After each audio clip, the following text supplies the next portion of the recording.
network of socialists, and it's to bring together people from all parties and none who think there should be some sort of a socialist transition in Scotland, but also by the Radical Independence Campaign, the Democratic Left Scotland and the Eco-Socialist Network. And my name's Frances Curran, and I'm involved in that. And I reckon, because I've been campaigning that long in Scotland, that I think there's about 1 million people in Scotland who actually want to see that change happen. And I think the challenge for us is, how do you make that effective? Many groups, many people, many activists, but how do we actually move from talking about it to actually making it happen on a timescale? And I think that's the challenge that we've got. And wouldn't it be wonderful if after the COP comes to Scotland, we're one of the first countries in the world to take that road and to then say, look, we've done it, or we're managing to do it, and we're quite happy to collaborate with everybody else. And we need your help as well, from all of the people who've come to Scotland this week. But we need to build a movement, and that's what this is about, because we have to talk to each other, but we also have to find a way to act together. And we don't have all the answers at this point in time, but what we do have is a fund of goodwill. So on that note, this is meant to be very participatory, but as you can see, probably it's not going to lend itself to that. But it's quite a small audience, so we'll probably get a chance to have a lot of discussion about it, real discussion about how we're going to develop. So we're going to have 2 speakers and then general discussion, and then we'll have the other 2 speakers on the panel. And I'll just introduce them as we come in. It saves a bit long. If we're going through it all just now. So the first speaker we're going to have, and I'm sure in this audience she's going to be quite well known to most of you, and it's Maggie Chapman, is the MSP, Green MSP, was a former leader of the Greens in Scotland, and she's got elected to Parliament. As a former Member of Parliament, I sympathise with her that she's now in that institution. She's got to do 4 years, that's it. 5. 5? No, it's 5 now, but there's no getting out of it now, Maggie. No. And we're watching, we're hoping, and we'll give you the support for the outside, so please introduce your ideas about how we're going to actually work together. No pressure then. Thanks very much, Frances. Good evening, everybody, and thank you very much for inviting me to be part of this discussion this evening. As Frances says, I'm Maggie Chapman. I'm the Scottish Green MSP for the North East region, which, as you know, contains Aberdeen and Dundee, 2 very, very different cities, and 2 cities that have to be central to whatever future for Scotland we develop. Aberdeen because of its utter reliance and economic connection with oil and gas, and Dundee because it is Scotland's, well, it's Europe's drugs death capital, and that says something I think quite profound about just how unequal our society is and just how much work we've got to do. Within the Greens, I am the portfolio lead for human rights, equalities, justice and economy. So just little things. And yeah, it's the task before all of us is quite daunting in some ways.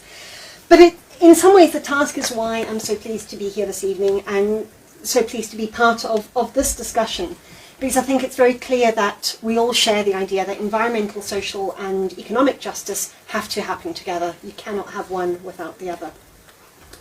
And we know we have our work cut out for us. As Frances has indicated, I too am deeply cynical about what's going on inside the various rings of steel in this fortnight.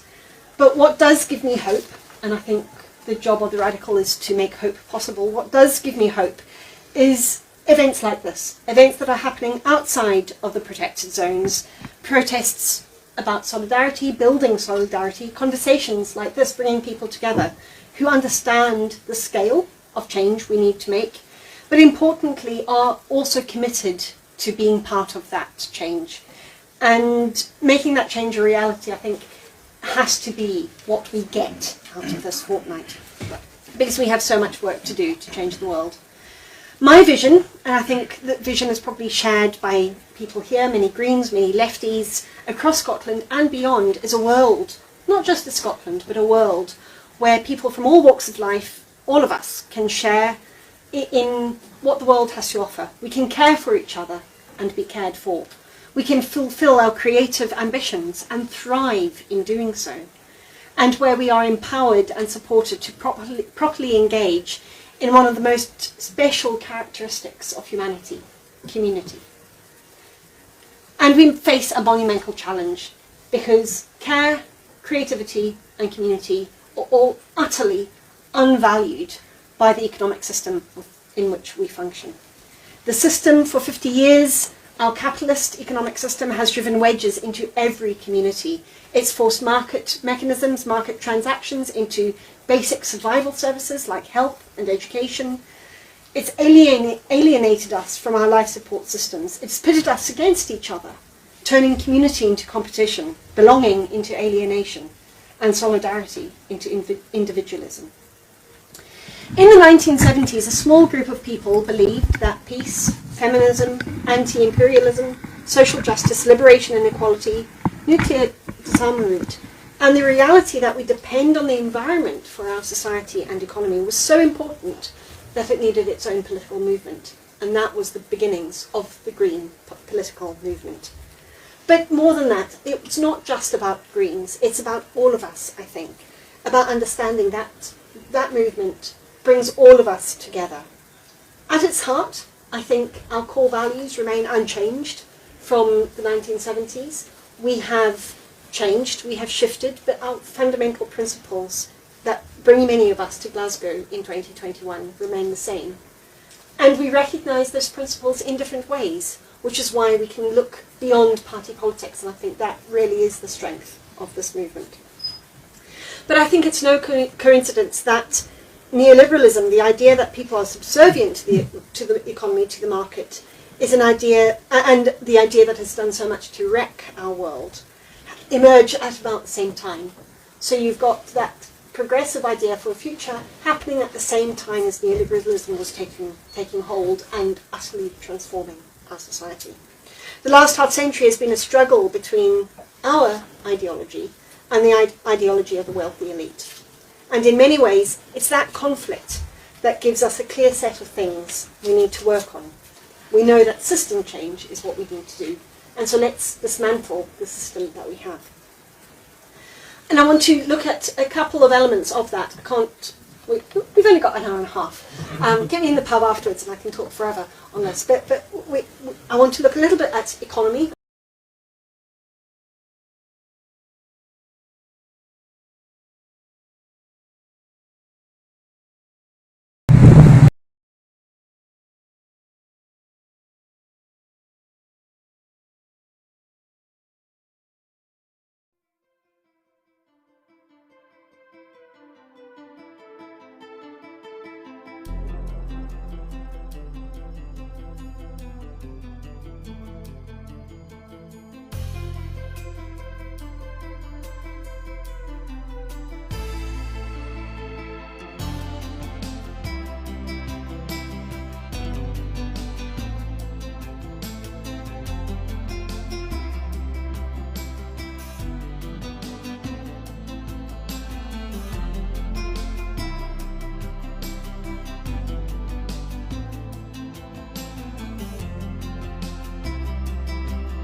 as the future, as one of the really, really good things about radical democracy, about elements of our movement. And it is. But it needs to be done properly. It needs to be properly resourced. It needs to be properly supported. Because the last thing we want to do is have something that should be transformative turn into something that allows people to lose trust in the system. Lose trust in the structures that are there, should be there to protect them. So participative processes need to make sure that the people involved understand what's going on. They need proper information, proper support to understand that, and an awareness of what the possible outcomes are. Because nothing is worse than, and we've all been there, being consulted, being in some kind of participation discussion, and at the end of it is, so what? Oh, well, we can't do anything anyway. All of that time, all of that goodwill wasted, and that wasted goodwill leads to distrust. We cannot afford to let that happen. There's so many other things. We need to transform our representational system to the Yardley politics from Westminster, first past the post. But I'll stop ranting. I'll stop ranting before I start on the democratic changes that are needed. We need to reevaluate our environment, our relationships with the world around us. Our economic system pushes us to see nature only as resource to be exploited, a force to be controlled and a threat to our existence. We need to change that utterly and profoundly. Nature is not something external to us. It is part of us. We are part of it. We mutually rely on each other, and we should be drawing nourishment from each other. So there are loads of things, actions that we can talk about. You know, in Scotland, a very, very clear and ambitious tree planting, for instance. I know one of the things about tonight is what we can actually do. We need to be supporting things that rejuvenate our natural environments. That will have things to say about planning system, how we farm, how we raise animals. All of that needs to be part of this conversation. We need to move to renewable energy. That kind of seems like the most obvious given where we are. And I think fundamental to all of this, we need to think about the environment as a global commons. It is not something that can be passed and parcelled up for different people, for different territories. It has to be governed as a common for all of us, as a commons for all of us. If we get all of that right, I think we start to see a very different kind of society, a society with social justice genuinely at its core. We will have time then to care for each other. We will value that care. We will have the resources to provide good quality education, good healthcare that fits people's needs. We will be able to support diversity, cultural differences and richness without oppressing and marginalising and alienating. We will have equalities, a value of equalities and the richness that they bring to society as part of our core. And I think the final point that I want to say about this broader point about justice is we have to think beyond our own borders. Independence will give Scotland, I believe, an opportunity to play an active and positive international role, taking our place not only in international institutions, but being part of global conversations around peace, around global justice. So I think one of the things that I think Scotland has to do is ratify the UN Treaty on the Prohibition of Nuclear Weapons, removing all nuclear weapons, not only from Scotland's soil, but also making sure delivery systems sited in Scotland are no longer given support. Because what is the point of creating the perfect world if we don't have a peaceful society within which to enjoy it? And that is why I'm so pleased that this evening's discussion brings peace into the debate, because we have to have that world where nobody is at risk of elimination, where weapons of mass destruction are genuinely a thing of the past. So our new world needs a new economy, a different approach to democracy, a very, very different way of valuing the things around us, whether those things are our natural environments, the people next to us, or the people on the other side of the world. And I very much look forward to being with you, to working with you to make that happen. Thank you.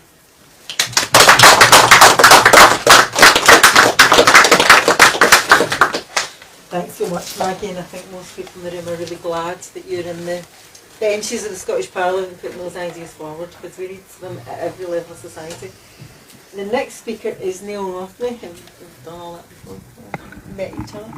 And Neil, I don't know if some of you know, was an organiser who was involved in the OILC, and that's taken a few of us back. Explain what that is. It was an independent. It was an. You can tell.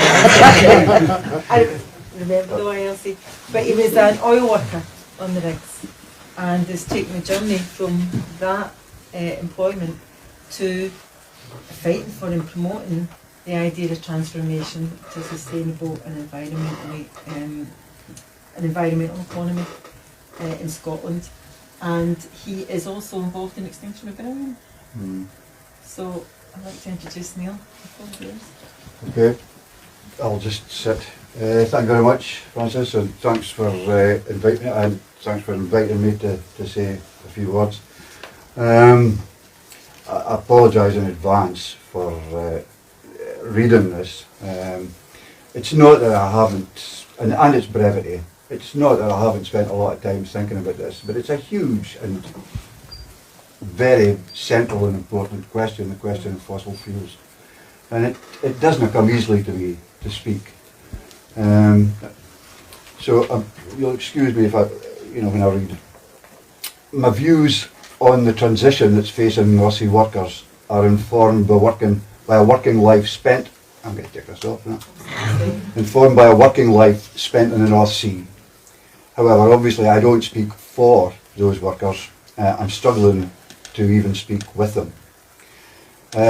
I've been inspired and educated since my retirement from the industry in 2015 by Extinction Rebellion, Scotty 3, and also Friends of the Earth Platform, the School Climate Strikers and Greenpeace, and latterly they Insulate the Planet. I mean, I salute them.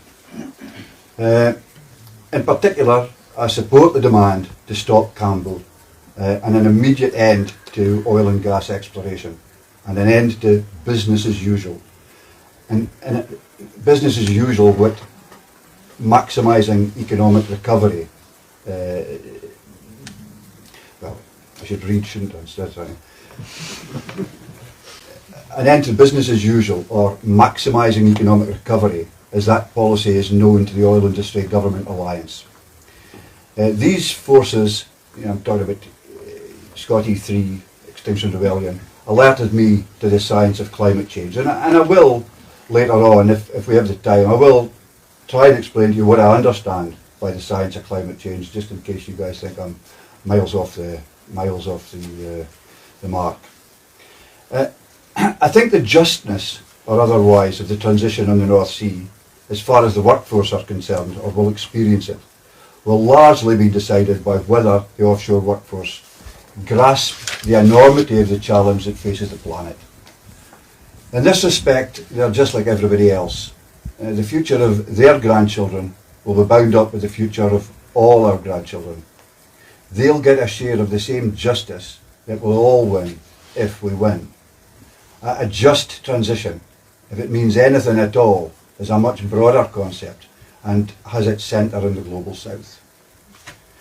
But while fighting to end the industry, will I be bursting a gut to try and ensure that oil workers transition to well-paid jobs in offshore renewables or other green jobs? Maybe.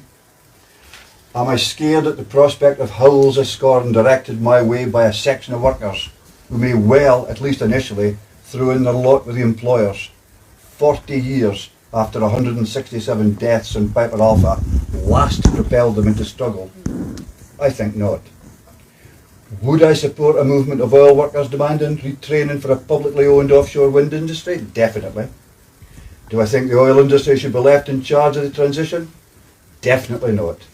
Left to big oil, what's left of the planet above the waves will be on fire before they stop producing oil and gas, all the while they'll be pointing us to some giant Shell, BP, Equinor, North Sea floating offshore wind farm. I don't think those of us who are or have been in the industry are in any special way culpable for the fossil-fuelled climate emergency. But I do think we've got a responsibility to address the issue on our patch. In a sense, this is akin to the climate movement in the UK confronting our own fossil fuel industry, instead of whinging about the dirty coal being used by China or the dirty oil that Miss Sturgeon says we'll have to import if we shut down the North Sea. The main enemy for me is at home. The oil workers stand to lose a lot more than their jobs unless they make common cause with the climate movement and oppose climate change and demand a planned transition away from oil and gas. And that will utilise their skills. I'll read that again. The oil workers stand to lose a lot more than their jobs unless they make common cause with the climate movement and oppose climate change and demand a planned transition away from oil and gas. And that will utilise their skills, not only for their own benefit, but for the benefit for all working people. I spent my entire working life as a trade unionist and sat briefly on the RMT's Council of Executives, representing the 3,000 or so offshore workers. This was the nadir of an unedifying relationship, and I have no longer any avenue of communication with the union, nor any desire to reconnect. But I personally know principled socialists on the Edinburgh Trades Council and trade unionists in Leeds have what I believe is a very progressive plan for insulating homes and reducing energy needs. But neither of these facts compensate for the fact that the trade unions in the North Sea have been worse than useless. The Offshore Industry Liaison Committee, that's the OILC, that led the strikes and platform occupations in the North Sea post-Piper, was built by trade unionists. It was led by Ronnie MacDonald. It was built by trade unionists whose unions opposed in practice any challenge to big oil. These unions then helped strangle OILC and went on to develop their partnership agreements, and you can read Sweetheart for them, with the same industry that sent 1,000 strikers down the road, never to work offshore again, after they fought to end the practices that killed 167 men in Piper Alpha. These are the same unions that are silent today on Cambo and continued exploration for and the development of new oil and gas fields. They support by their silence the policy of maximising economic recovery of hydrocarbons from the North Sea. And all in the face of an already unfolding climate catastrophe as experienced by those least able to cope and spelt out in some detail by the last IPCC report. I have no doubt that working people from all walks of life will be propelled into struggle by climate change. They don't have a choice. I fervently hope that this number will include oil and gas workers, their families and members of their communities in which they live. I have the gravest doubts that this will be under a trade union banner. That was all written down, and I know it's stilted, but I'm going to try and ad-lib for a couple of seconds. How am I doing? Oh, is it doing fine? Did anybody go to see the film Black Oil? It was shown at the GFT the other day, yesterday afternoon, was it? No, memory issues. But it's well worth a look, and it's on the iPlayer. It's well worth a look. And it poses very clearly, for me at least, the question of who the oil and gas workers are going to be listening to and discussing with. The CEO of UK Oil and Gas looked shifty and embarrassed. The big oil executive, I think it was BP, was, po-faced and begging for more time to make more money. It was unbelievable. They were unbelievable. But probably most shocking was the trade union leader, who absolutely refused to challenge any of this. He did express sympathy for the plight of his members who are going to lose work, and of course they deserve sympathy. But there was no alternative to the plan that's been worked out by the British government and the oil industry. And we need to be very clear here. If this is the plan in the UK, what do you think the plan will be elsewhere? I mean, what's the plan in Russia? What's the plan in the Permian Basin or the Gulf of Mexico, Sakhalin Island? It's the same plan. It's the same oil industry. There is no solution to global warming other than reducing emissions. You can't offset emissions. There is no way you can mix and match and plant trees somewhere and continue producing oil and gas. It's got to go. And here we're faced with a very, very concrete problem. What do we do? Who's going to shut the oil down? Well, one thing we could do, we could just hope that it disappears up its own arse. It might. Well, it might for a variety of reasons.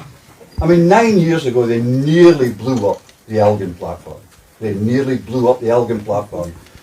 Total spent £1 million on fines, the whole thing was hushed up. It was at governmental level that these decisions were taken. You know, they made absolutely crucial mistakes. I mean, you know, I worked in the industry all my life, since 1972. I worked as a mud engineer, dealing with well control. I know what they did. I know the mistakes they made, and I know how they covered them up. I'm slightly lost the place there. But the issue is if there's one, that's one way it could go. It could go like that. If we have another disaster in the North Sea, it would end it. Yeah, it would certainly end it. They would go and spend their money. It wouldn't solve the climate crisis. It would just take us out of the loop. On the other hand, you know, we've got an opportunity here as well as a problem. We have an opportunity to intervene in the global oil crisis. You know, what we do here matters. I mean, we're not the biggest oil field in the world, everybody knows that. But we're an important oil field. And what we see and what we do is going to have ramifications for oil workers, for peoples all over the globe. So, who is going to stop it? I mean, the first, you know, oil workers could do it. I mean, they do have the power. They could shut it down in 2 minutes. Will they? Well, given the leadership they've got in the trade union movement, no, I suspect not. But we have a duty. We have a duty to take the climate, the science, the climate science arguments and the information and knowledge to these workers. Nobody else will. To go back to the film, you know, the people that need to speak to the oil workers were the people who shone through in that film, Black Oil. They're youngsters. They're young people who are not facing the loss of a 40, 50 or 60,000 pound job. They're facing the loss of their entire lives, really. So, I mean, this is an absolute practical problem. We do have to stop North Sea oil. We do have to speak to the oil workers. And if they don't do it, who will do it? Will we do it? I'll stop it there. I think that's more than 10 minutes anyway.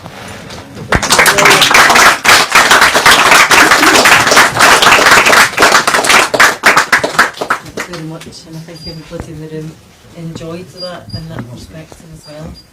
And I'm now going to open up to you, but I think we're trying to build bridges and we're trying to find out how to build a movement.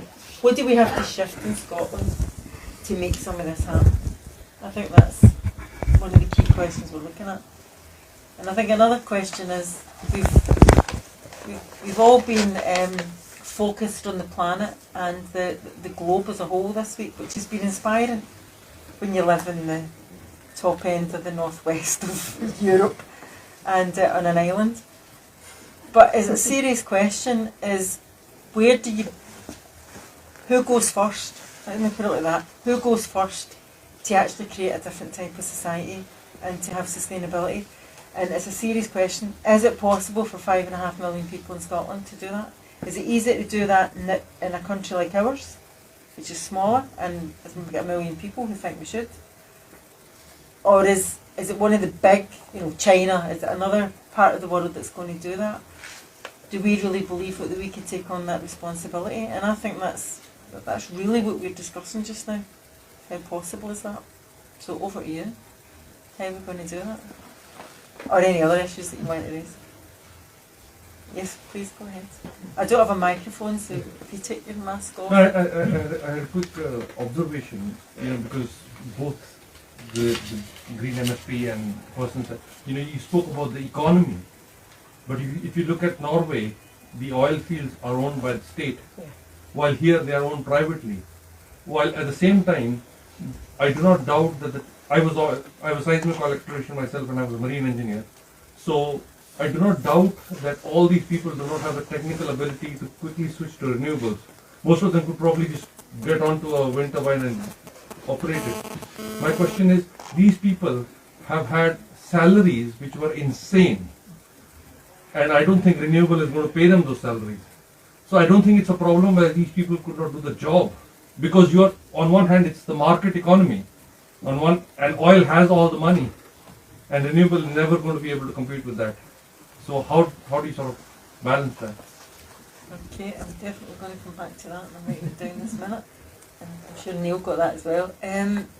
You were going to contribute to this?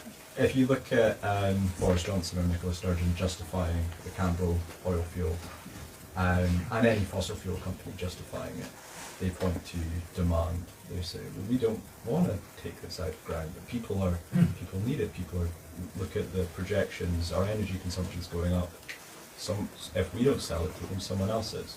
So I think there's often a lack of saying, okay, well, what is driving the demand, and let's reduce those things. So I work in aviation campaigning. I did work in the aviation sector, and we're not discussing flying less, and that's a big driver of oil consumption. So I feel like we need to work across sectors to look systematically. Domestic heating is another one for gas, private vehicle use for oil, and flying, and say actually we need to talk about demand reduction to drive away the arguments for opening the oil field. Thank you. That's another big factor that we have to consider. Is there anything else you'd like to? I was going to put it back to you and say, how do we do that? But I better. Sorry. Yeah. I think it maybe connects a little bit with what you're saying there. It seems to me that there's probably two big messages that the COP26 coalition and these last few days of demonstrations have kind of brought literally onto the streets of Glasgow. And this is a question. I'm not sure how far those two big messages are really integrated into the discussion in Scotland. And I mean, there are two things there. One is this key issue of net zero is not zero. Yeah? And all that implies, which is a huge number of things. You know, as soon as you take the premise that net zero is not zero, you dismantle basically the whole discourse that's going on inside there, and virtually every single government on the planet, you know, which is that, these long-term goals with unknown mechanisms through which we're somehow going to kind of claw it all back somewhere in the future, and actually not that much really has to change, because, we'll have some technologies to capture it and store it, and, and all the rest of it. And actually it does really have to change, so really fundamental stuff has to change. Like you say, that demand has to come down dramatically. There is no way of staying within 1.5 degrees centigrade or anything remotely close to 1.5 degrees centigrade unless we consume a whole lot less. Yeah?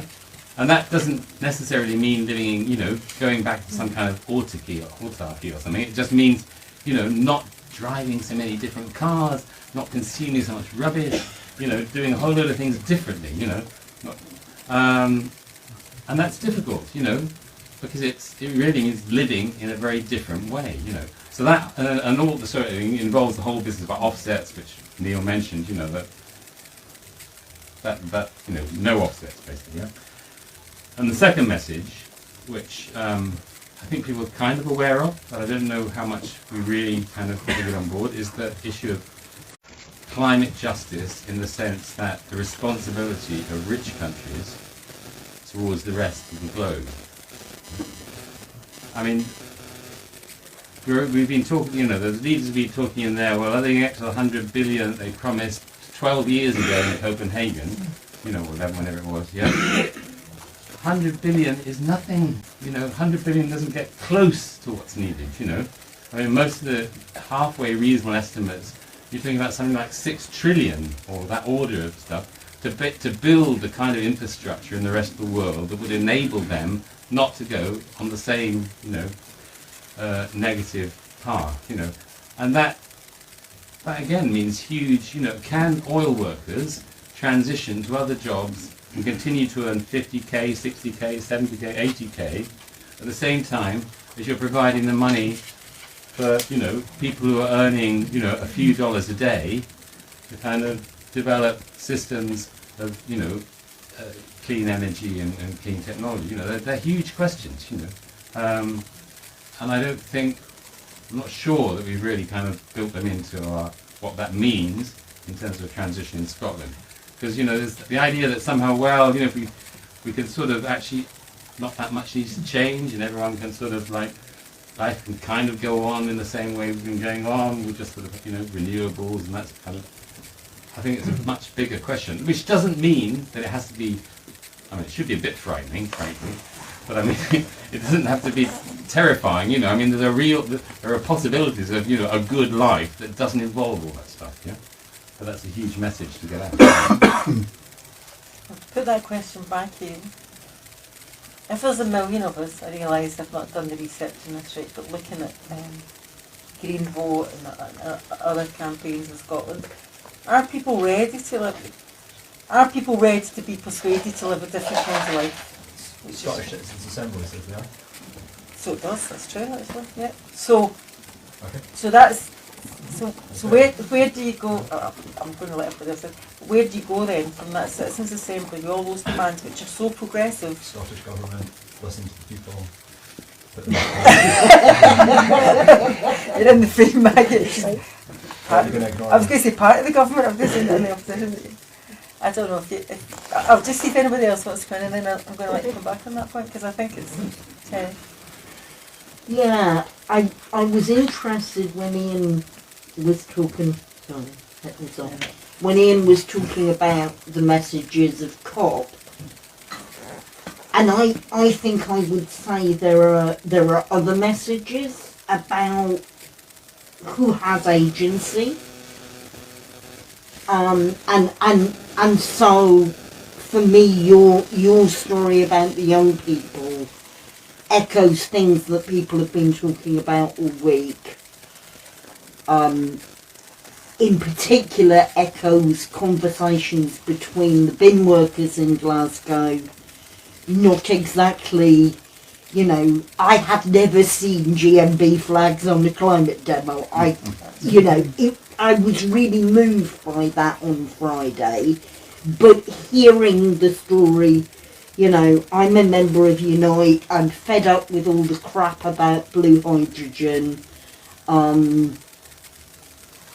Because what I'd add to net zero is techno fixes, which are scientifically impossible, but depend on this notion that we don't have to change very much, that somebody will pull a cat out of the bag that means. But I think this thing in terms of not changing is also something that Extinction Rebellion, that Fridays for the Future, that all of that, and that Insulate Britain are saying, if we don't take some control, things aren't going to change. They're going to change massively, and they're going to change to the detriment. And that seems to me, for me, was the message of Saturday, was the message of Friday, and somehow, I'm leaving Glasgow on Saturday. I'll be back. You know me, I can't stay away. But getting hold of that energy in our day-to-day lives, in the work we do in our communities, in the work we do in our workplaces, and building on it. Thank you very much. I'm going to put it back to Maggie, but you just said if we don't take control, how do we take control? They've got Citizens Assembly saying this is all the things that we want, and the citizens are saying it, and I'm not holding you personally responsible, but I think a question for all of us actually, having been one of the politicians, is why do the politicians not? Do you know what I mean? I think that is something that we're all up against. Why do they not? Fear. I think, so in my opening remarks I talked about democracy, and I think that's important, and it's often the last thing that we talk about when we're talking about this kind of thing. but our democratic system is broken, and if we are relying on politicians, and I speak as one, to make the right decisions, knowing that those politicians are doing what they're doing, maybe not exclusively, but they're doing what they're doing to get themselves re-elected in 4 or 5 years' time, what the hell are we talking about? It comes back to your point about ownership. It comes back, when we're talking about citizens' assemblies, great ideas, but as you say, where do they go? And one of my biggest fears about the way we have adopted those kinds of participative approaches is that we're saying, yes, give us all your ideas, have wonderful discussions, but then get back in the box. Because actually, the 129 of us in Hollywood are looking to May 2026 when the election is happening again. That's the reality of representative democracy, and it's shit. It doesn't serve people very well. And I speak as somebody who's, well, depending how the next 4.5 years go, probably going to stand for re-election again in May 2026. So I do realise that the ironies and the issue with what I'm saying. But that is why we need a democratic base that isn't so distrustful of politicians, that isn't so alienated by politics. And in some ways, I think, one of the chants, I was in the Green Bloc on the march on Saturday, and one of the chants was, this is what democracy looks like. Up to a point, yes, but unless we can actually make the channels or make the structures for those voices to be heard in decision making, then they are just shouting on the streets. We are just shouting on the streets, because we were probably all shouting on the streets. And I think, when we start talking about the finance involved in some of this, it's really, really interesting. We have the 100 billion pounds, and we've got to 80 billion pounds of it, and we were supposed to have 100 billion pounds by a couple of years ago. So we failed on that. The system has failed. There's a surprise. We spent globally, and I think this figure is right, don't quote me on this, but it's of this order, $16.7 trillion dealing with COVID in 18 months. We can do that in 18 months. And yet, $100 billion or $130 billion, depending which press release you read, for climate change. And you think, God, what are we playing at? And so the question is, it's not that the money's not there. The financial crisis in 2008 showed us very clearly the money was there. It's just in the wrong hands. We need the structures, we need the political will to change that. Francis, I see a hand up there. I would continue with it, because I think that we are able to tackle it. We have technologies which we can implement. For example, we have engines which run 2 liters, that's less than gallon per 100 kilometers. We don't use them. We wait for a few years before they go into, and we use cars for 7, 9 liters. We double it, triple it. So I think it's taking power for right action, pressure on the right things. Because if the money goes for these things to put in use, we have less emissions and we're much more efficient in what we do. Yeah, and one of my deep frustrations is that as long as we continue to invest, whether it's our pension funds, whether it's public procurement, the money that governments have to buy stuff, whether it's all of that, as long as we invest a penny of that in oil and gas, we are not investing that penny in renewables, in the kind of things that we know work. Forget about carbon capture and storage and all the technofixes that I think are pipe dreams. We've got the technology now.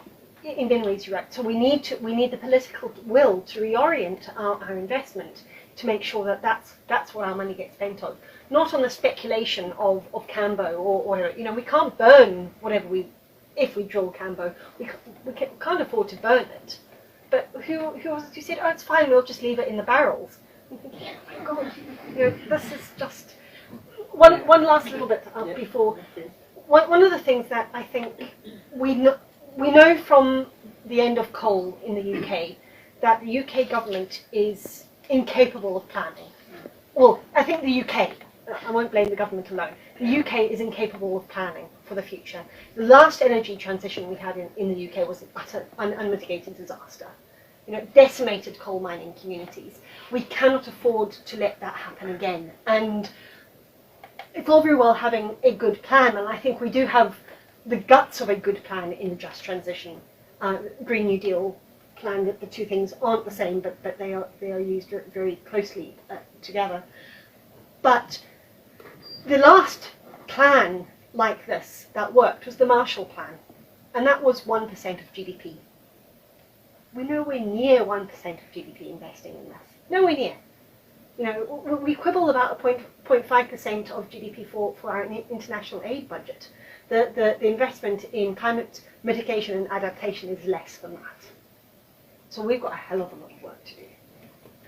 On that note, yeah, I'm just going to ask if there's any women who want to make a point, and then I'm going to let the other two speakers in, and then we'll come back to discussion. Yes, sorry. Yes, please go ahead. What I think about finance is that we have to step forward as if it were the unknown. We talk about how many trillion has been spent on COVID. That was spent in a way without thinking, without calculation. And I think if we want to argue that what dislocations may in the short term be suffered, we have to actually be able to argue that our communities and our social fabric is going to be resilient enough, and we have to have the confidence that we can actually deliver ordinary people through those dislocations. And I think that's where the fear comes in, that we haven't enough mutual confidence yet to say we don't actually know how it will pan out. We can make some arguments about it, but we don't really. And there might be bumpy, there might be a bumpy ride, but we need to have the faith together that we can bring people and communities behind it, understanding why it's needed. And then if it's not as bad as we might think in terms of bumpiness, then that's all to the good. But we can't pretend to ourselves as we step into it that it will just Thank you. I suppose there's two different things. We've got devolution in the powers that the Scottish Parliament has, and then there's a number of people on this platform who campaign for independence as well. So if you had those for us, and lots of people who voted for independence, not knowing what was going to happen next, to be honest, but there was the power of a movement to persuade people to take that leap. And I think what we're involved in this discussion is, can we build the power of a movement coming from different perspectives on a whole different issues, but with one purpose?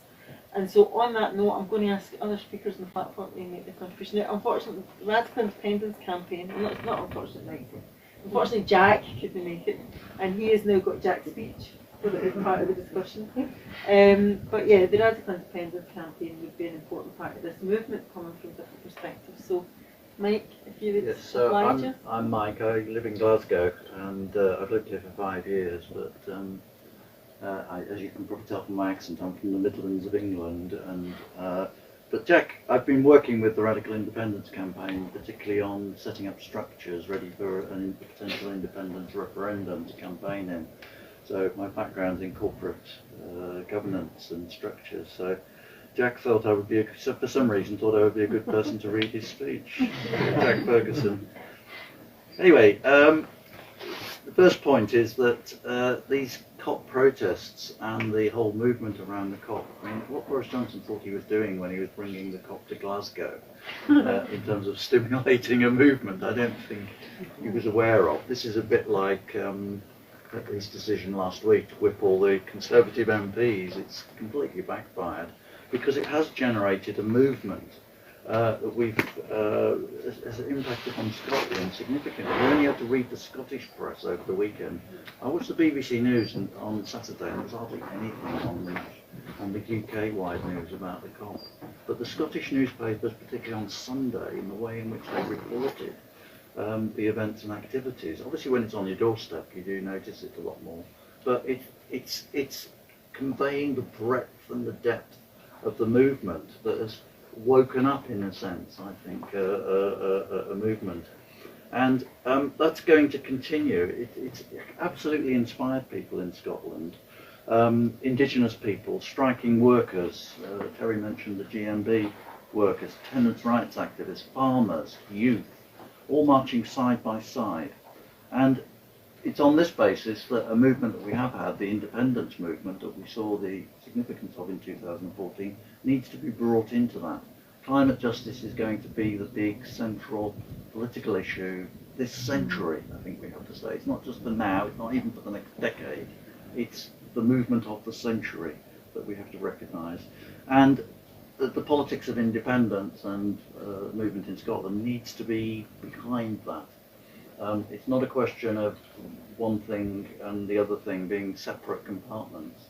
And so the COP is the beginning of a process, this development that we've had. And I hope that the organisations and the movement that we've been able to build over the last 6 months in particular in Scotland, through Stop Climate Chaos, through the COP26 coalition, will be able to continue and develop that momentum.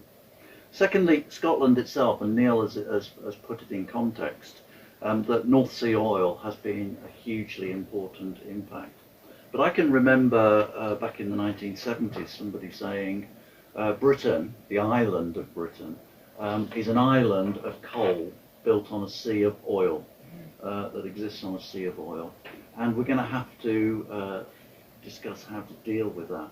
And I think we were reminded, those of us who were in the earlier meeting that we convened by the Welsh representative, who spoke very movingly about the Aberfan disaster from his village in Merthyr Tydfil. He's too young to remember it, but I do remember it. I was 9 years old at the time of Aberfan. And for those of you not from Britain, this was a profoundly moving event where a coal slag heap, the remnants of extraction of coal from the ground that was huge in South Wales. 250,000 people worked in the mining industry in South Wales, 0 now, but 250,000. They extracted, there are 2,000 slag heaps in South Wales. 300 of them are known to be unstable. Rain and weather is causing underground streams to dislodge these, and this happened in 1966. And the result of it was a slag heap that literally moved down a Welsh valley and destroyed an entire school. 130 people were killed, almost all of them primary school children, and an entire generation was wiped out. And I think Neil also spoke about the Piper Alpha disaster on the North Sea, and we have to remember that both oil and coal, our history, has caused the deaths, both directly through industrial accidents, but also indirectly. Thousands, millions of people have been affected by the pollution in the atmosphere, and it's something that we have to understand our role in and change. So a just transition is critical. We have to support the efforts to retrain it. The current policy of the government, the Scottish government, is of course a step in the right direction, but it's still a really long way to go to underwrite the thing and develop a proper just transition. And unfortunately the Tory government in the UK Parliament are just not up to that task of facing the climate reality. They're structurally incapable of doing it.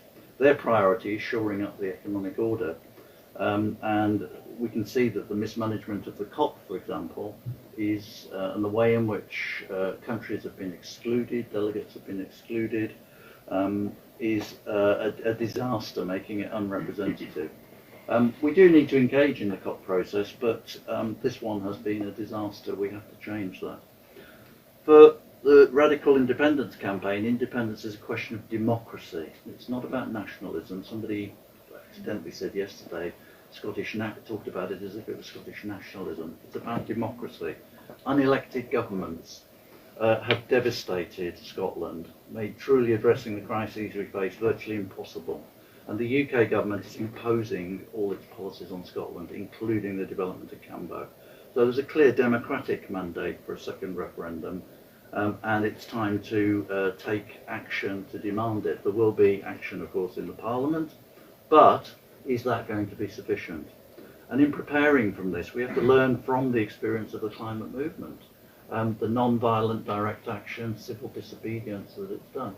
One of the things that I've been advising Rick about is I'm drawing on an experience, particularly conversations I had with a Scottish activist, Tony Southall, from many years ago when we were both involved in campaign for nuclear disarmament together. Tony, who was one of the mainstays of the Scottish CND movement, was part of the Committee of 100 that was an attempt by a group of people to demand action by non-violent civil disobedience. Bertrand Russell was one of the leaders of that committee. And we were discussing the whole idea of whether what we need in Scotland is a Committee of 100 to demand and take action. We need to push the Scottish Government to go much further on the just transition. So finally, the question of climate justice is not just one that affects Scotland. The carbon emissions caused by consumption in Scotland are hidden because they're accounted in places where products are manufactured in order to exploit lower workers' wages. That's obviously China. If you look historically at emissions and account for who's made them, Britain is the greatest emitter in history. And when we take into account its wider impact, that's something that's a historic role. So we need to declare very clearly that if we're talking about an independent Scotland, it's an opportunity to move on from this toxic legacy, establish a new relationship with the world based on solidarity. So an independent Scotland should make its first act to apologise to the world for the role of the British Empire in devastating the world, and couple it with real resources to address the harms that have been caused in the past. Get rid of the nuclear weapons, which we haven't really talked about very much, but we do need to talk about ratifying the treaty for the prohibition of nuclear weapons and what the implications of that are and how we're going to get rid of it. That is the basis on which we need to move forward. So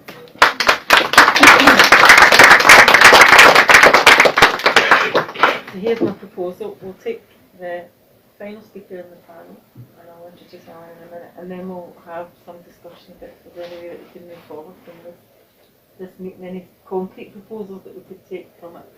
And then I'll go into Maggie somewhat.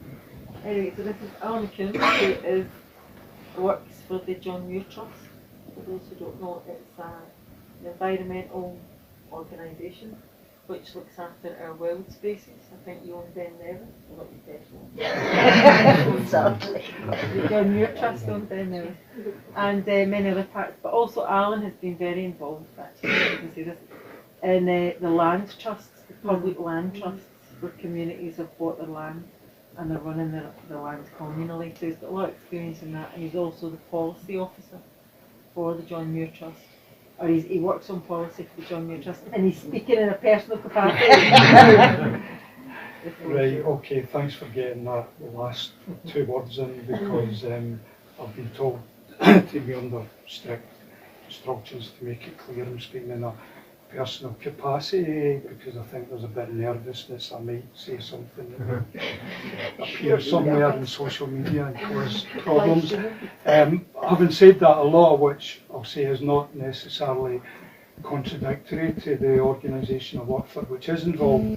I mean, my accent, as some of you who know can discern between different Scottish accents, will realise I'm from Glasgow originally, but more recent years I've worked mainly in rural Scotland, and particularly in the Highlands, working on ecological restoration projects, campaigning for nature protection, dealing with politicians, dealing with communities, working with local communities on the ground. And I think that based on that, I think some of what I say might be a little bit more challenging, I think, to the kind of consensus. I'm not going to disagree because there's nothing that has been said that I disagree with, but I do think we need to think a little bit more, I do think we need start to think quite clearly about not just opposition to the fossil fuels industry, but how we achieve a just transition and what are some of the obstacles to achieve them, what will truly be seen as a just transition. And I say that because I heard Greta Thunberg the other day. I didn't hear her, I wasn't there, but I heard her speech on the radio.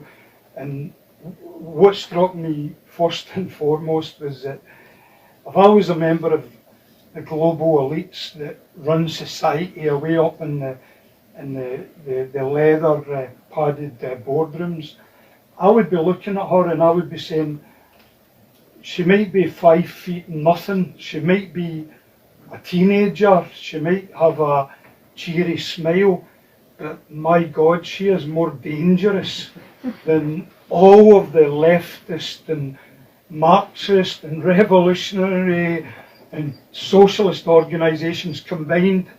And she's more dangerous because she talks about system change, but she does it jargon free and dogma free, and most of all, billions of people are listening to her. And that's important. It's important not just that you've got the right analysis or whatever, it's important that you get people listening to you, and Greta Thunberg has achieved that. She also made a point that I think is sometimes lost a little bit, and she says there are no technological solutions here. And I think that is quite profound, because if you think about it, 10,000 years humans lived on this planet, and the impact that they had on nature was almost negligible. In the last 200 years, that 200 years ago, it began to accelerate, and it accelerated and accelerated. So if you look at a curve, you see a curve going upwards, and then it's shooting up, so that now 100 times more impact on the planet we have than we did 200 years ago. And it won't be long before we have 200 times more impact and 400 times more impact. So really, and this I'm not talking for the Muir Trust here, but without fundamental change in the way we all live, without fundamental change in our relationship with nature, and without fundamental change in the way the resources of the planet are distributed, then we are heading for an almighty fall in the future. And I think it goes beyond. Look, I think technical solutions are important. We all agree here. We need rid of fossil fuels. We need rid of fossil fuels. We also need to look at what's replacing fossil fuels just now, how it's replacing them, and who is benefiting from it. That's a point I want to really lay on the line here, because I think it's important. And it's important because as part of my work, I meet energy companies who are in the renewable sector, who are building renewable projects, most of which is an organisation we don't have any problem with, some of which we do. But I meet people and we discuss, and I had a meeting recently with SSE, and these are really pleasant, personable people who you would like to have a drink with in a pub, people who really believe in what they're doing, what the organisation's doing. But if you take an organisation like SSE, the biggest renewable generation company in the north of Scotland, and you go higher up the pyramid, then you come to the investors, and you find that the biggest shareholder in our clean green energy company in Scotland, based in Perth, is BlackRock Investments. They're also the biggest investors in the armaments industry in the United States, who are the biggest investors in the logging industry, which is destroying the rainforests, and who are huge investors in the fossil fuel industry. So they're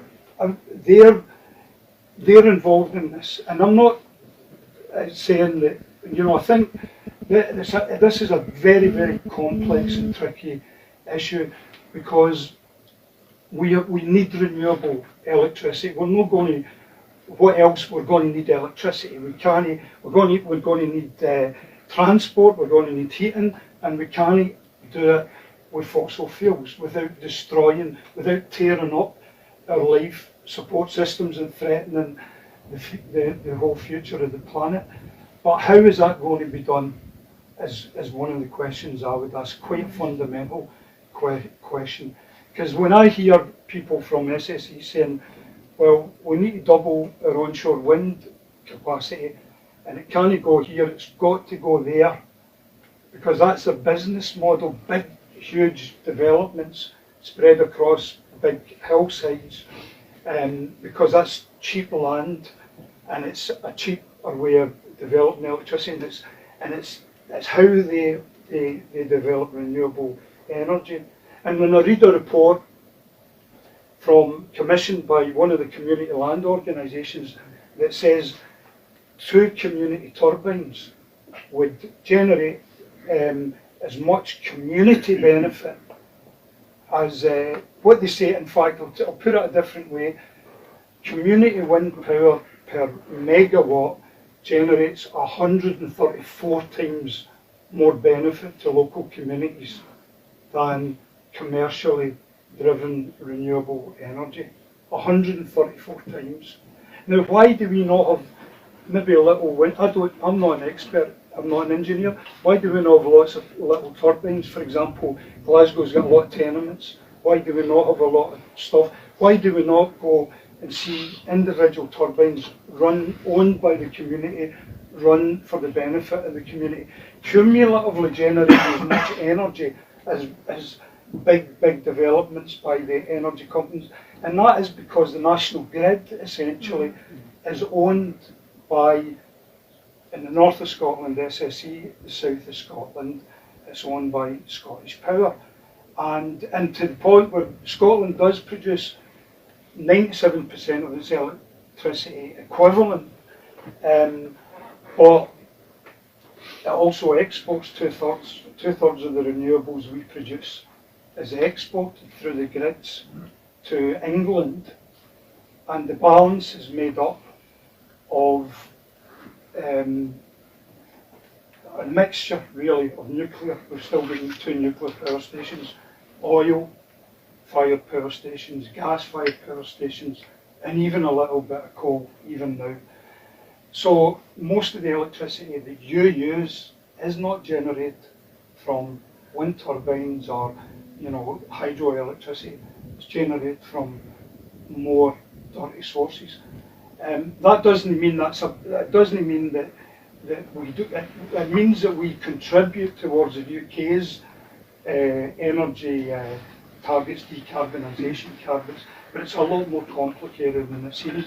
And so, for me, at least, I think there is whether you support independence or not, I think there's an overwhelming case for energy policy to be devolved to the Scottish Parliament, so that the Scottish Parliament can take over public ownership of the grid, can begin to decentralise the grid, and move away from the model of the past 20 years, which has been renewable energy, which is a great thing in and of itself, but it's been developed by big companies, and the beneficiaries have overwhelmingly been big energy corporations and big landowners who have made, you know, tens of millions of pounds and driven up land prices in the process in Scotland out of renewable energy. And it's about saying, right, if we need to go forward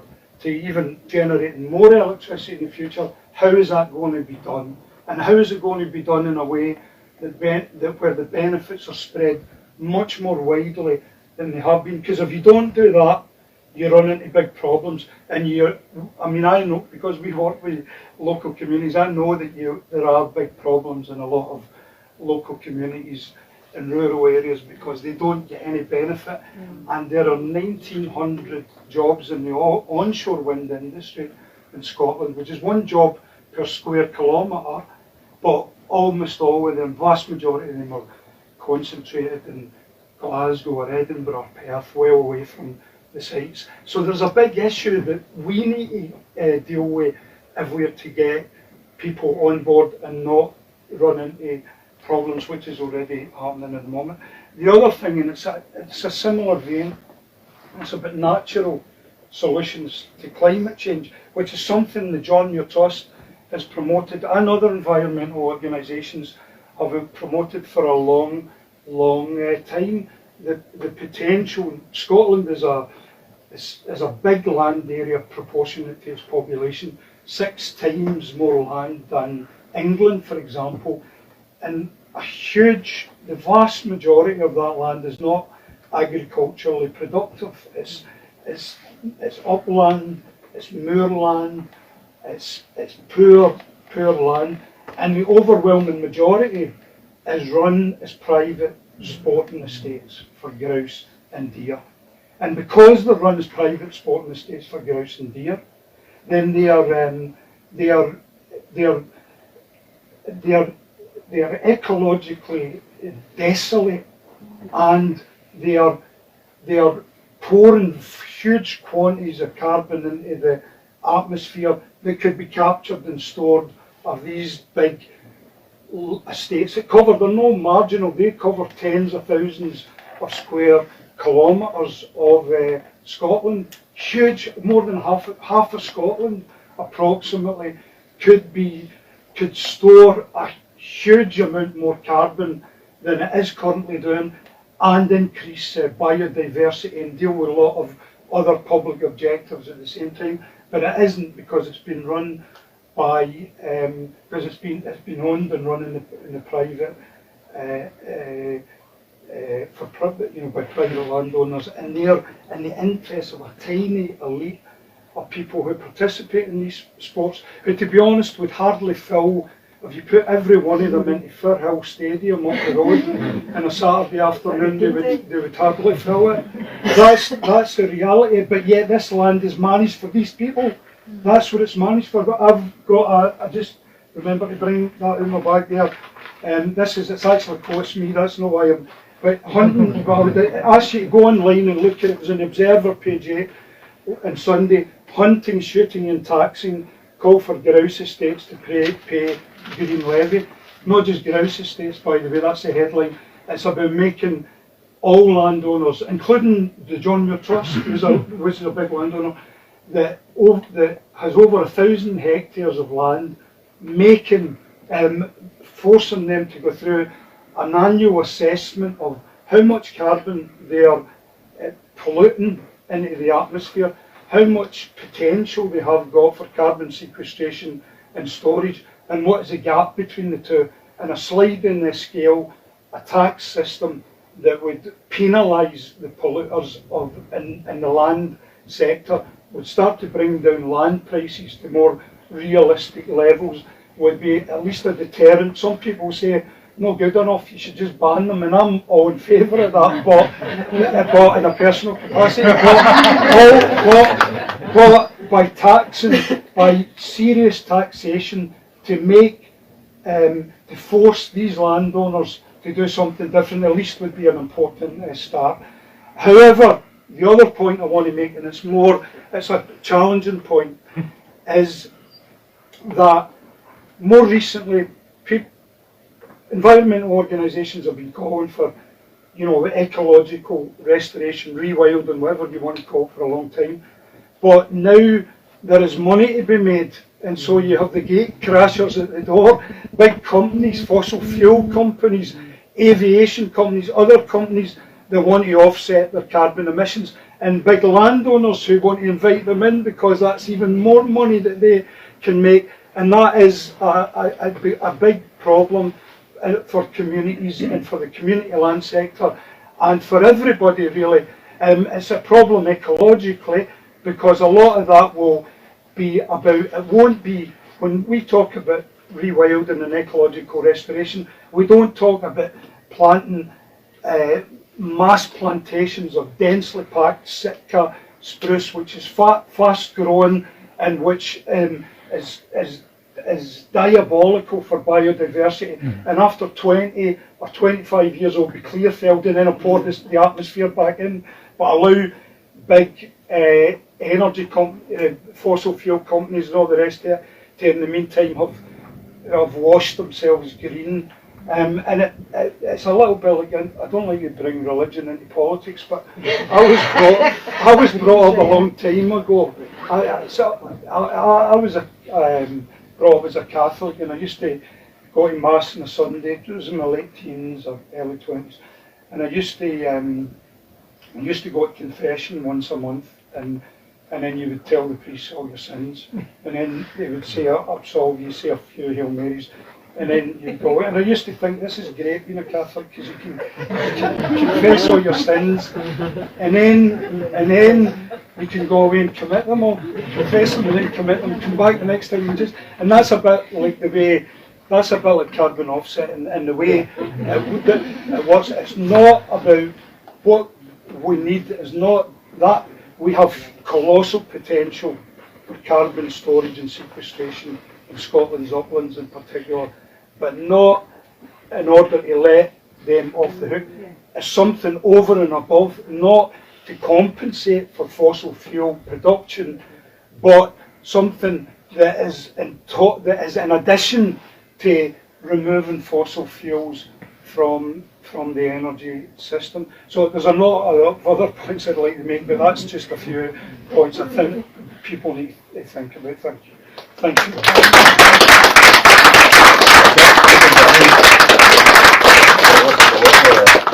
I know, but we're not going to put the world to rights in an hour and a half, I'd like to tell you. But I think, having said that, look at the range of ideas on this platform and in the audience, and I know you're all sitting there with loads and loads of knowledge and education about a sustainable future. And I think the question is, and why we organised this session is this a moment in Scotland that's a catalyst for people to come together from different perspectives?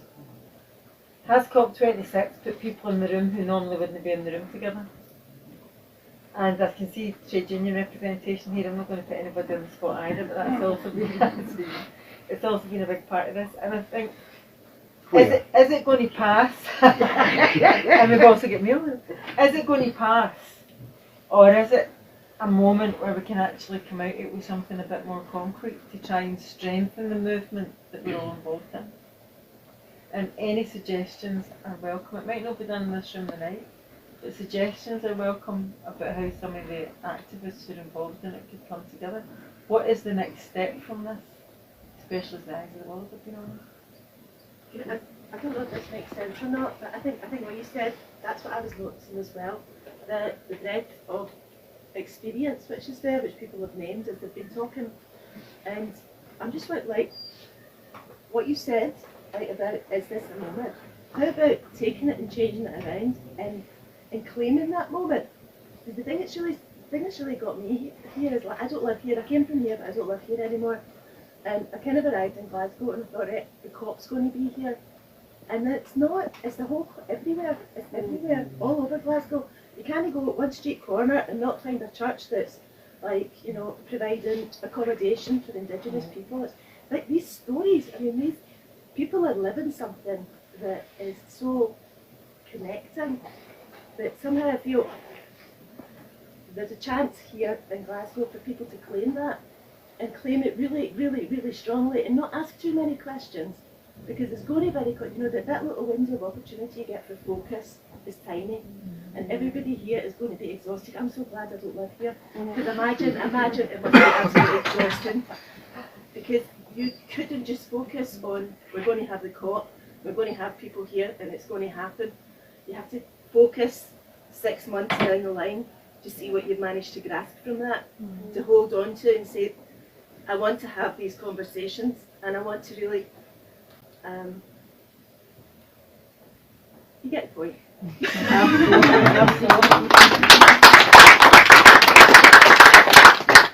Conversations are great, and I'm not trying to stop any conversations, but I think it's conversations and then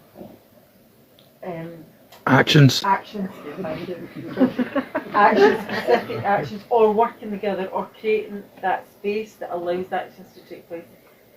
I mean, the two issues that come up because the socialist platform is, can you control what you don't own, which is part of the discussion, and every decision is a political decision. Maggie, so every spending 16.7 trillion is a political decision. So how do you get different political decisions? And what pressure do you exert to get that to take place? So I just wonder, maybe one of the things that hasn't really been discussed here and isn't discussed very often in the Scottish context at the moment is direct action, because one of the answers to the question of how you shut down the industry is direct action in quite a literal sense. I think it's quite interesting. I would just add in terms of my own, briefly, my own personal political background. I started out in politics doing a campaign to abolish the council tax, which I expect two members of the panel were maybe involved in, and I just can't help but reflect that 17 years later the council tax is still very much in place in Scotland despite everything else that has changed.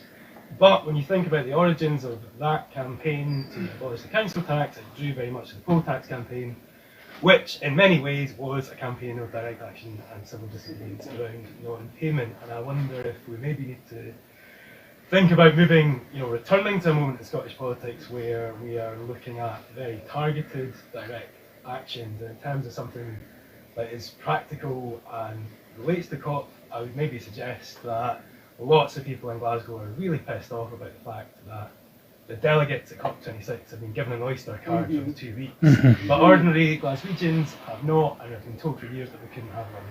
And I would suggest that maybe drawing on examples from the protests in Chile in 2019, which started out with non-payment campaigns on the metro system, perhaps we could do something like that, and we could move towards a big mass campaign for direct action on free public transport in Scotland. I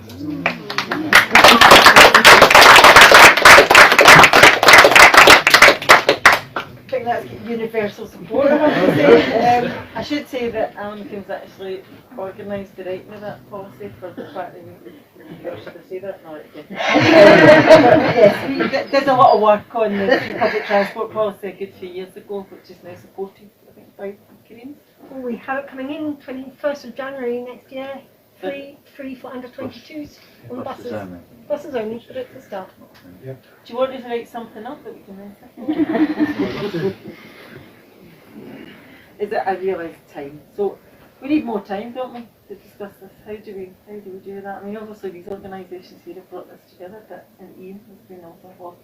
Maybe there's a case for trying to find, once COP's gone, that we can then find another space to invite, all the different organisations and try and. This is meant to also be a much more, into smaller group discussions, but this doesn't lend itself. But we can book somewhere else that actually does allow those discussions and conversations to take place. Yeah, I think the danger is when we had the Commonwealth Games, we were all supposed to become sports people. So there is a danger after COP. We don't all become eco warriors, we just go back to doing whatever it was. Well, those who were eco warriors before it was still eco warriors, the rest of us will just go back to whatever it is. There is a danger. I've been involved in the coalition and to organise it, and it's been a huge effort, I have to say, by a lot of people. So it wouldn't surprise me if there could be another round, so I said, I'm going away for a rest before we go. But I think there has been a movement, and it's not just in Glasgow. I mean, there was 40,000 in London, Bristol, Manchester, Liverpool, and then in Amsterdam and Turkey. Apparently there was 15 different demonstrations in Turkey and throughout the world. So there is a movement. But like all movements, they can ebb and flow. And the challenge for us is to try and figure out a way how we keep it going and how we build it up. And I think that partly that's about the people who come in the room and are talking to each other who never really bothered with each other before. We need to keep talking to each other. So trade unions need to keep talking to environmentalists and youth groups and all the rest of it. That's quite difficult when you come down to some of the details of how you solve the crisis, because we're not all agreed on that. But that's part of it. So yes, we should encourage more.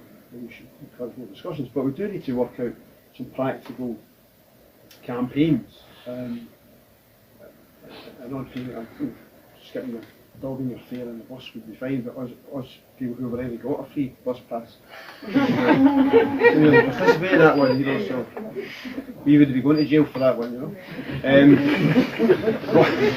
But picking up the issue about ownership, I mean, the Scottish Government recently dropped the idea, presumably with the Greens' agreement, of a publicly owned energy company. Now, the publicly owned energy company proposed was crap. It was a white label thing. It would have went bust very quickly. All the other ones have went bust. But fundamentally, and the research is there and all, private ownership of energy will not solve the climate crisis at all. Energy companies are there to produce profits, and they encourage you to use more energy. And we need an energy company which actually encourages people not to use as much energy, because the point people have made, we need to reduce use of energy. So we need a public energy company. And the Scottish Government could do that. They don't need to nationalise Scottish Power and all the rest of it. They could grow a public energy company through municipal energy, support the councils to use their land, use their roofs for solar panels. And I'm not sure if they could put a turbine in every tenement in Glasgow. Probably architectural reasons why that probably wouldn't work. But there is publicly owned land, both in the health service and local government, where yes, you could have turbines, you could have solar panels, you could have that. And the point that Alan makes about the national grid is one of the problems. There's no reason why you can't have district heating schemes, local grids feeding the local schools and so on and so forth. And we could grow a public energy company within the powers of the Scottish Parliament, which would then move to challenge. And that would demonstrate, see, one of the things that the socialist movement, and probably the Green movement as well, is very good at, is talking about it. But we've still not been doing socialist sort of things, So I think there is an issue there about, well, there are local community energy companies, for example. There's one in Glasgow which talks about getting solar power and stuff like that. We need to encourage that kind of move. So I think that in educating the public ownership is critical, not just in energy, obviously, but energy is a practical example. And I think there is a moment, not just about COP, but because energy prices are going through the roof, there's a receptive audience out there looking for an alternative to that. So that's certainly something that in the unions, the unions have just received a report from TUED, Unions for Energy Democracy.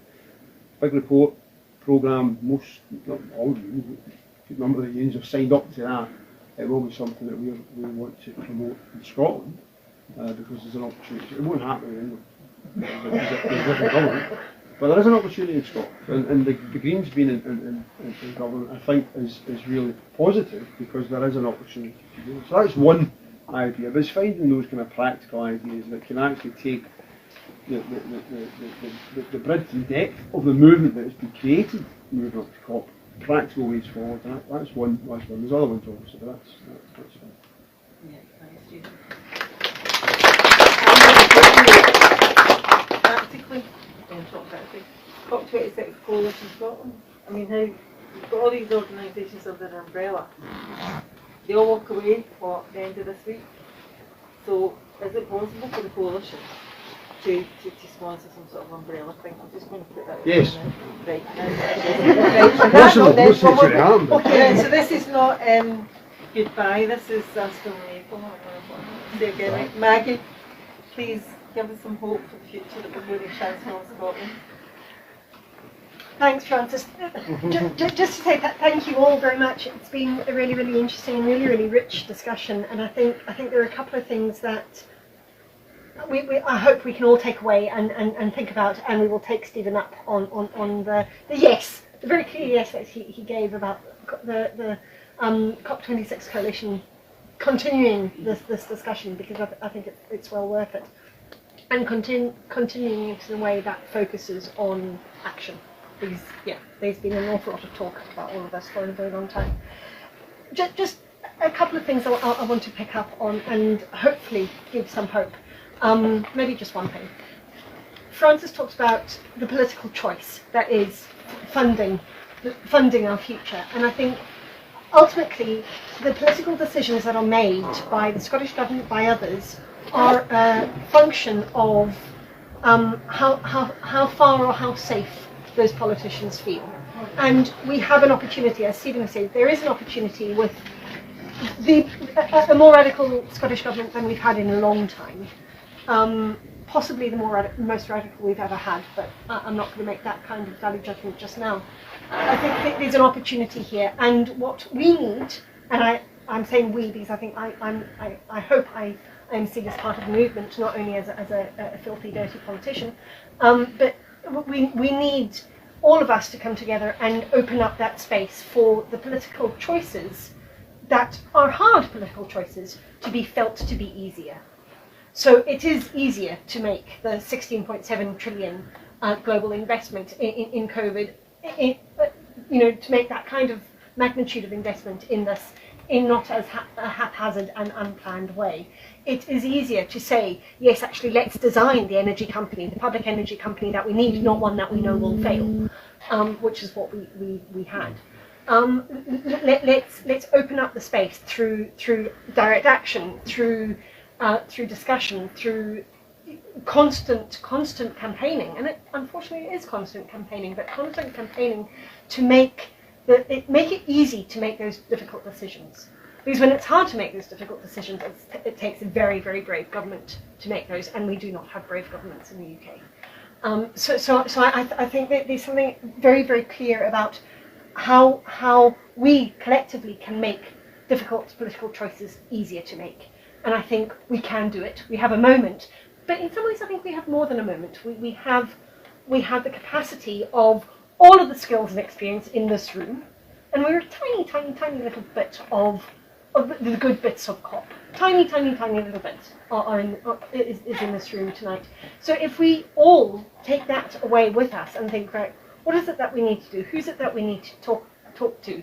And just from my own point of view, I see that as being a role that I need to do as well. As the elected politician on this panel, albeit a Green, there are opportunities for me to take that I maybe prior to this weekend, oh God, no, I can't be bothered. I have to be bothered.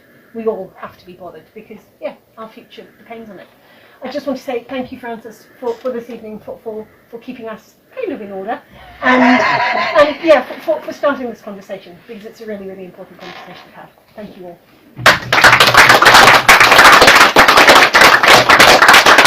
Thanks all our speakers. Can I thank you? It's been a really rich discussion, but we also need the action. So I'll see you again soon. Stephen will be sending out the invitation. And you can do the bar. Thanks.